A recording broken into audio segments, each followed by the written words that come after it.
문이 열리더니 웬 50대 중반으로 보이는 아줌마 하나가 불쑥 들어오는 거야. 그제서야 상황 파악이 되더라고. 숙박비가 4만 원인 줄 알고 4만 원 달래서 줬던 건데 그게 화대 포함이었다니. 그렇게 졸지에 처음 보는 아줌마와 좋은 시간을 보내버렸어. 안녕하세요, 현유 여사. 늘 사연 채택해줘서 감사합니다. 오늘은 제 개인 사연을 올려볼까 하다가 너무 자주 하면 또 맛이 떨어질 것 같아 오랜 추억을 떠올려 좀 미화를 시키다 보니 머리가 안 돌아갈 때가 있습니다. 제가 좀 특이한 건지 현대와 디지털 세대에 살고 있지만 여전히 레트로한 감성을 좋아하는데 사연을 쓸 때도 컴퓨터에 앉아 타이핑하는 것보단 이면지에 연필로 먼저 쓰고 또 고쳐 쓰고 옮겨 적죠. 볼펜보다도 왠지 연필심이 종이에 사각사각 긁히는 그 소리가 더 듣기 좋고 해서 회사에서 일할 때도 볼펜보다는 굳이 끝에 지우개 달린 연필을 그것도 직접 칼로 깎아 쓰죠. 어릴 때의 추억, 학창시절 글 쓰겠다고 깝치던 시절이 아직도 그리운가 봅니다. 아니면 그때가 아쉬워서 미련을 못 버리는 건지. 연습장에 연필로 똑같은 문구를 이렇게도 저렇게도 쓰며 어떻게 하면 더 맛깔나게 쓸까, 감정이 더 잘 전달되나 이런 고민으로 습작 노트 가득 채우던 시절. 모든 게 이제는 추억이 되었거든요. 아직도 그때의 버릇이 여전히 남아있습니다. 같은 표현인데도 뭔가 시적이게 쓴다거나 좀 더 묘사를 한다거나 의태어, 의성어 같은 걸 많이 집어넣죠. 그런 게 있어요. 겉바속촉 후라이드 치킨보다 옛날 시장통에 홀딱 벗겨져서 다리 쩍발한 채 튀겨진 통닭이 더 맛있나 보이고 다 같은 족발인데 갑한데 솥단지 위에 차곡차곡 쌓인 족발이 더 맛나 보여. 분명 사와서 먹어보면 맛없어 후회하면서도 보면 왠지 그게 더 맛나 보이고 끌리는 게 추억이 주는 멋이 아닐까 싶습니다. 세대 차이가 느껴지는 것 같은데 아무튼 이번에는 간만에 제가 직접 경험해본 유흥시설에 대해 썰을 풀어볼까 합니다. 최대한 짧게 간략하게 정리했는데 양이 많죠. 한 번에 안 끝날 것 같은데 그럼 지금부터 시작해보도록 하겠습니다. 첫 번째, 나이트. 나이트는 좀 이른 나이대에 다녀와 봤어. 라고 하면 욕먹을래나? 정확히는 22살 때였지. 군대 전역을 하고 바로 공무원 시험을 본답치고 노량진에서 산 적이 있었는데 그때 하숙집 룸메형이 나이트 매니아였지. 공부만 하면 대가리 터진다고 한 번씩 바람 좀 넣어줘야 한다나? 그래서 특별한 일, 형 여친이 왔다거나 아니라면 거의 주말마다 영등포 쪽 나이트에 갔었어. 왜 영등포냐고? 거기가 물이 좋았었냐고? 아 몰라. 그냥 가재서 따라간 것뿐이야. 나이트 하면 보통 부킹을 생각할 거야. 나이트에는 불문율 같은 비밀이 하나 있지. 흔히 죽순이라고 하면 나이트에 출근 도장 찍듯이 와서 술 먹고 부킹하는 여자들을 떠올리겠지만 원래 나이트 죽순이는 나이트 물관리 직원을 의미해. 나이트는 원래 남자 장사지. 부킹을 목적으로 온 남자 손님들의 주머니를 터는 게 주 목적이라는 거야. 그래서 보통 여자 손님들에겐 기본 술안주 공짜라고 꼬셔 삐끼들이 몰고 와. 하지만 종종 여자 손님이 하나도 안 물릴 때가 있어. 그에 비해 남자 손님들은 넘치는 상황이 나이트하는 입장에선 꽤나 골치 아픈 상황이야. 수요 공급이라고 해서 여자를 원하는 남자 손님은 넘치는데 부킹해줘야 할 여자 손님이 하나도 없을 때 이때 관리를 못하면 손님이 다 끊어지게 되거든. 그래서 이럴 때를 대비해 마련해 놓은 게 죽순이야. 평소에는 무대 댄서나 웨이터 보조, 주방 보조, 청소 등 하는 일은 다른데 그날 물 관리하며 여자 손님이 적다 싶으면 옷 갈아입어서 놀게 하지. 남자 손님들 입장에선 여자 손님이 많아 보이게 하는 착시 효과를 주거든. 그러다가 여자 손님이 좀 들어온다 싶으면 다시 슬쩍 본업으로 복귀를 해. 만약 완전히 장사를 망쳐 여자 손님이 거의 안 물린다? 그럼 선수로 뛰기도 해. 2차까지 가는 경우도 왕왕 있지. 케바케랄까? 나이트 같은 경우 손님 등급이 나눠져. 최우선 순위가 룸 손님이야. 조폭이거나 돈 많은 호구들인 거지. 이 부류는 입장부터 룸을 잡고 가. 조폭들은 조용히 자기들끼리 마시고 놀기 위해, 호구들은 과시욕 때문에. 룸 대실비에 세팅비도 홀 테이블보다 몇 배나 더 들어가니 총알이 많다는 의미고, 그 다음이 홀 테이블인데 나이트마다 다르지만 보통 2층 테이블이 좀 더 우대받는 손님을 모시는 곳이야. 단골. 초짜는 거의 1층 홀 테이블에 앉혀. 2층이 전망이 좋아 웨이터에게 부킹 픽을 하거든. 그만큼 나이트를 많이 다녀본 꾼들이 입장하면 2층 테이블로 가기 때문에 웨이터들도 적극 관리를 해줘. 이런 손님들이 입소문 잘 내주니까. 그래서 여자가 없다? 그럼 우선순위대로 죽순위가 투입되는 거야. 부킹을 가장해서 자연스럽게. 우선 룸 호구. 부킹해줘야 과시욕에 비싼 양주, 안주를 막 시키니까 제일 먼저 룸 호구에게 투입이 되고, 그 다음이 2층 테이블 중 주요 단골 위주로 공급을 해. 그런 연유로 나이트에서는 죽순이를 얼마나 보유하고 있느냐도 하나의 능력이 되는 거지.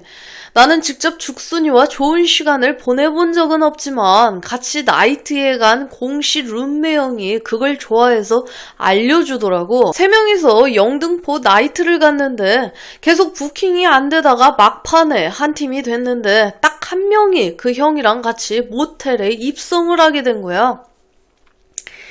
나는 여자에 관심이 없어 다행이라고 생각했지만 같이 간 룸메 동생이 되게 아쉬워했거든. 다음날 형이 아쉬움을 달래주면서 해준 이야기야. 접대받은 거라고.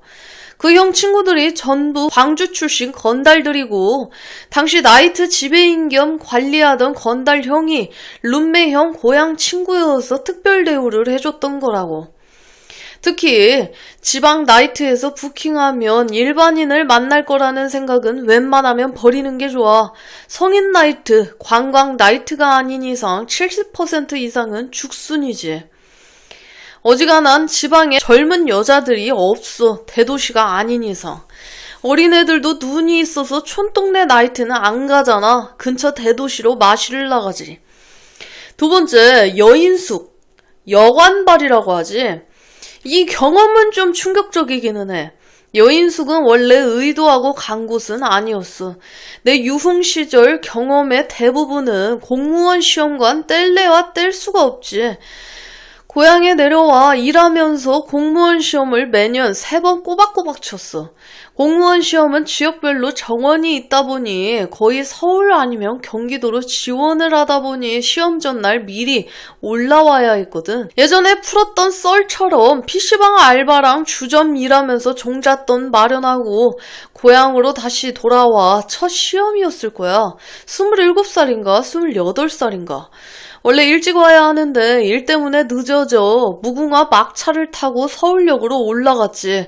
그때는 KTX가 동대구밖에 안 서던 때라 고향에서 동대구 가는 시외버스도 밤에는 없었고 고향역에 서는 새마을도 야간은 없었던지라 어쩔 수 없이 무궁화를 타고 갔거든. 서울역에 도착하니 1시가 다 된 시간이었어. 서울에 연고도 없고 너무 늦은 시간이라 잠은 좀 자야겠고 숙박시설을 찾는데 그때는 스마트폰도 없던 시대라 주변에 모텔 찾는 게 어려웠거든.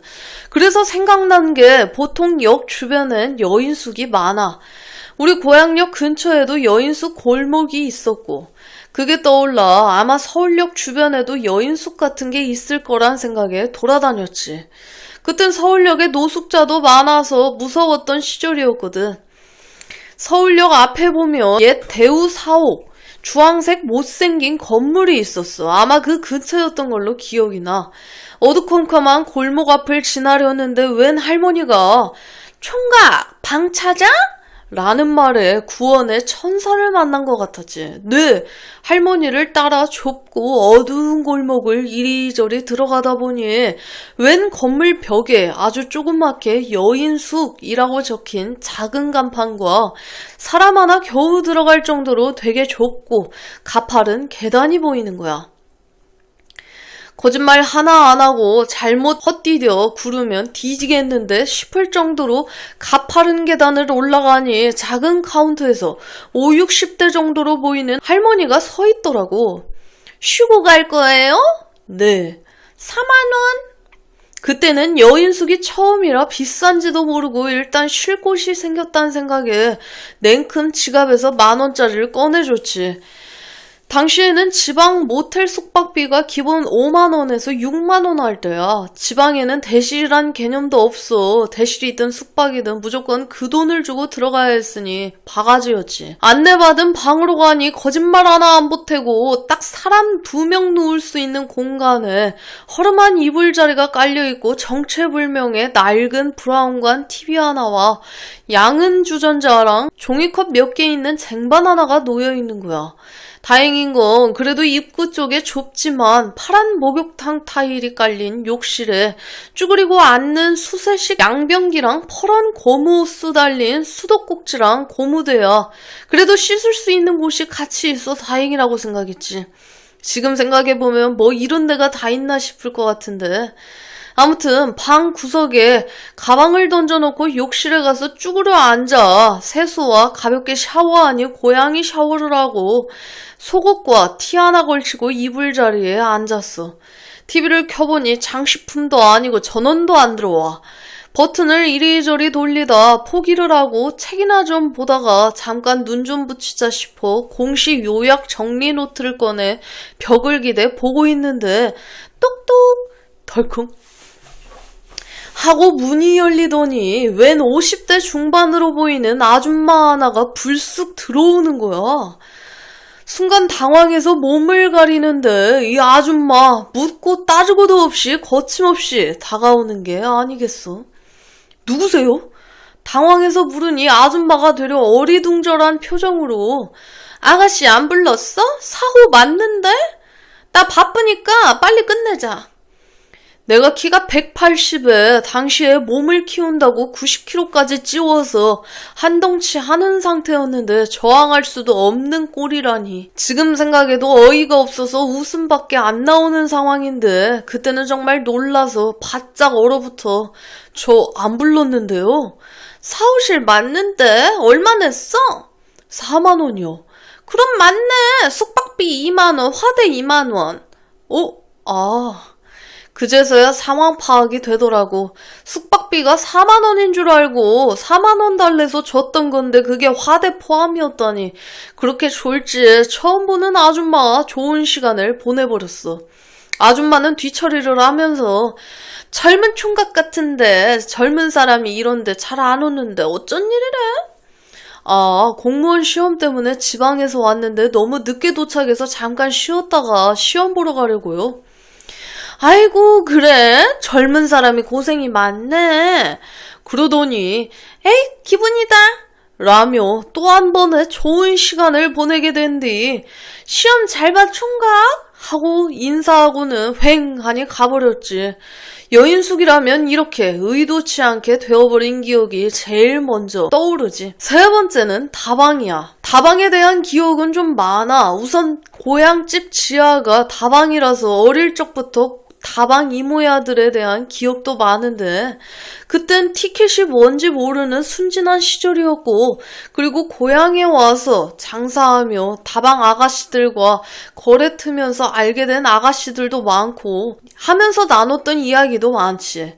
다방이라면 그저 동네 어르신들이 장날 같은데 마실 나와서 이모야들 끌어안고 커피나 차 마시고 떠들다 가거나 아저씨들이 재미삼아 고스톱이나 포커를 칠 때 레지 이모를 불러 농담 따먹게 하곤 하던 기억이 강했어. 내 첫 다방 경험은 위에 여인숙 사건 다음 시험 때였어. 계속 서울 쪽으로 지원하다가 노량진에서 같이 공부하던 스터디 형이 용인 사람이라서 경기도로 지원을 한 데서 나도 경기도로 지원을 받고 응시를 했지. 그때 시험은 안산에서 치루어져 형과 안산에서 만나 하룻밤 자고 같이 시험장으로 가기로 하고 시험 전날 저녁 안산 상록역 앞에서 만났어. 이번에는 일이 없어서 일찍 출발해 약속된 시간에 만나 같이 저녁 겸 술 한잔하고 숙소를 구하러 갔지. 지금 생각해도 멍청했던 게 먼저 숙소를 잡아놓고 밥을 먹었어야 했는데 둘 다 경황이 없다 보니 밥 먹고 술 한잔하고 하다 보니 10시가 넘는 시간이었지. 안산이 제법 큰 도시라 그런지 모텔들이 거의 만실이더라고. 그렇게 몇 군데를 돌고 돌다 다행히 한 모텔에 침대방은 없고 온돌방 하나 남아있다고 해서 입실을 하게 됐어. 알고 보니 정식 방이 아니라 직원들이 쉬는 곳 같은 곳을 급하게 내어준 거야. 이부자리며 서랍장 쓰던 물건들이 좀 보이더라고. 어쩐지 싸더라니. 아무튼 그렇게 방에 들어와 대충 씻고 이불 자리를 누웠는데 이 형놈이 갑자기 야 동생아 커피 마실래? 잘밤에 뭔 커피야. 뜬금없는 소리에 면박을 주니 형이 무흐하게 흐흐흐 하고 징그럽게 웃더니 커피만 먹겠냐? 응? 손으로 제스처를 취하고는 벌떡 일어나 TV장 한쪽에 있던 깍티슈를 두리번거리다 어디론가 전화를 하는 거야. 이 인간이 위 나이트 이야기에 언급한 룸메온과 막상 막하일 정도로 여자를 좀 많이 밝히지. 자려고 누워있다 느닷없이 불 켜고 멍하니 앉아있는데 한 20분쯤 노크 소리와 함께 짧은 미니스커트 차림의 여자가 커피 한 보따리를 들고 들어오는 거야. 아가씨는 커피 2잔을 타 우리 둘 앞에 내어주고는 얌전히 앉아있는데 영 불편했지. 짧은 치마에 맨다리인데 차가운 맨바닥에 앉아있으니 이불을 끌고 와 위에 앉으라고 해주고 멀찍이 떨어져 커피만 홀짝홀짝 들이키는데 이 형은 그저 머릿속에 그 생각밖에 없는 건지 아가씨가 불편해하는 티가 역력했지. 적당히 좀 해라 인간아. 주책 맞은 형놈에게 면박을 주고는 지갑에서 커피값을 주려는데 4만 원이라는 거야. 커피 2잔 10,000원에 기본 출장비 10,000원 그리고 티켓 1시간 2만 원. 4만 원 꺼내려다가 왠지 미안하기도 해서 10,000원짜리 5장을 꺼내 아가씨의 손에 쥐어주고는 남은 커피를 서둘러 마시고는 방을 나왔지.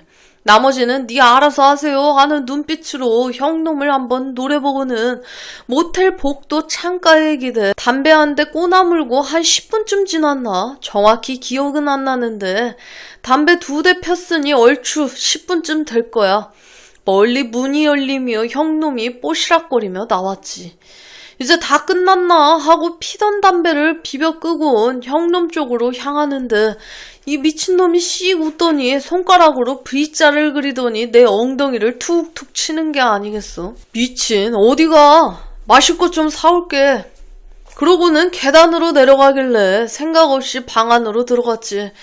이제 다 끝났으니 다방 아가씨도 대충 옷 챙겨 입고 나올 거라 생각했는데 아가씨가 이불 자리에 누워있는 게 아니겠어. 당황해서 한쪽으로 벗어놓은 티와 브라, 자켓을 들어 그녀에게 건네며 얼른 입어요 하니 그녀가 날 빤히 바라보더니 계산 다 하고 갔어요. 얼른 해요. 예? 그 V사인이 그 뜻이었냐? 형놈이 혼자 하기 뻘쭘했던 건지 아가씨를 꼬셔서 내 화대까지 같이 주고 자리를 비켜준 거야. 원래 2명이랑은 안 하는데 오늘 할당도 못 채웠고 돈도 미리 다 줘서 그러는 거니까 얼른 끝내요. 괜찮아요. 그냥 옷 입고 가세요. 라며 돌려보내려다가 못 이기는 척 좋은 시간을 보내고 난 뒤 옷을 다 챙겨 입은 그녀가 살짝 문 쪽으로 눈치를 보더니 고마웠어요 오빠 쪽? 살짝 입에 입술을 맞추고는 커피 꾸러미를 챙기고 나갔고 곧이어 형놈이 나가는 아가씨의 뒷모습을 한번 쓱 보더니 아무 말 없이 엄지손가락을 척 들어 보이며 문을 닫고 들어왔어.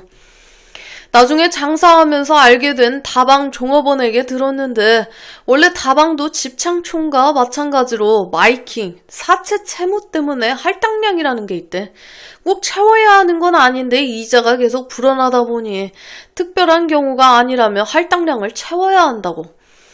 마이킹이 일본말 마에킹에서 나온 말인데 선불이라는 뜻이야. 근데 이게 유흥업 쪽에선 꾸민비라고 해서 사실상 반강제로 선불을 땡기게 한대. 옷값이나 화장품값 등등 각종 명목을 붙여 마이킹으로 그런 것들 구비해주고 갚게 하는데 이자율이 사채이자더라고. 그러다 보니 제대로 못 갚으면 점점 늘어나고 그럼 또 다른 업소로 웃돈 얹어서 팔려고 하고 그래서 매일 갚아야 할 액수가 있고 그걸 갚으려면 성매매는 몇 번, 일반 티켓은 몇 번 이런 할당이 있대. 그것 때문에 유흥업 종사자들이 빚에서 벗어나지 못하고 계속 악순환이 반복돼 나락이 가는 거라고. 네 번째, 안마시술소야. 안마시술소를 처음 접했던 건 의외로 빨라. 21살 군 시절이었지. 군대를 전투경찰로 하다 보니 종종 퇴폐업소 단속을 나가거든. 신고받아 나갈 때도 있고 집중 단속 기간이라 나가기도 하고. 하지만 단속 나간다고 해서 뉴스에 나오는 것처럼 하지는 않아. 보통은 여청계 직원과 형사과 직원, 여경 등이 룸 안을 뒤지고 우리 같은 전경이나 의경, 지구대 지원 직원들은 통로나 카운터를 막지. 도망가거나 장부에 손 못 대게. 안마시술소 건물 주변을 에워싸고 일부는 안마시술소 입구, 뒷문, 개구멍 같은 통로에 배치되어 통제를 하고 일부는 여청계 형사과 여경들이 룸 안으로 들어가 검문 검색을 하지. 그래서 안마시술소는 많이 가봤지만 실제 실내에는 한 번도 들어가 본 적이 없어. 대충 성매매의 온상이란 건 알았지만 어찌 되었는지 짭새 엉아들의 썰로만 줄어들었어. 안마시술소 경험은 30이 넘어 처음 가게 됐는데 보통 안마시술소는 말이 안마시술소지 그냥 성매매업소야. 몇 업소를 가면 안마사를 따로 고용해 1차는 안마, 2차는 세신과 좋은 시간 나눠서 해. 보통 상호에 활제가 들어가는 안마시술소가 그런 식으로 하거든. 안마시술소는 그냥 휴게텔의 영안 버전이라고 생각하면 돼. 화대가 약 2배 정도 비싼 대신 아가씨가 20, 30대 초반으로 젊어. 휴게텔은 정확히 안마시술소에서 안 받아주는 30대 후반에서 40대 여성들이 안마시술소 서비스를 저렴하게 해주는 버전이라고 보면 돼. 5번째는 집창촌. 집창촌 예전에 첫 사연이자 내 첫 경험이었던 미아 누나가 있었지. 이것도 옆에다가 이제 띄워놓도록 하고. 돌이켜보니 26살 이후로 참 많은 일을 겪고 살았던 것 같은데 내 손에 쥐어진 건 아무것도 없는 게 참 엇보인가 싶기도 하고 글 쓰는 거 좋아하고 꿈 많고 하고 싶은 거 많았던 순진한 시골 촌놈이 어쩌다가 이렇게 타락한 마구니가 된 건지 싶기도 하고 이제 나이도 먹을 만큼 먹고 세상 사는 것도 뭔가 어수선하고 하니 속에 있던 것들이 하나둘 터져나오는 게 아닌가 싶어. 다시 예전처럼 정신없이 바쁜 시절이 오면 좀 나아지겠지. 근데 그럼 또 우리 현희 여사한테 사연 제보 못할 수도 있는데 딜레마네. 그럼 이만. 여러분들의 소중한 시청자 사연을 받고 있습니다. 살아오신 인생 이야기나 연애, 결혼에 대한 이야기를 아래 이메일 주소로 보내주시면 감사드리겠습니다.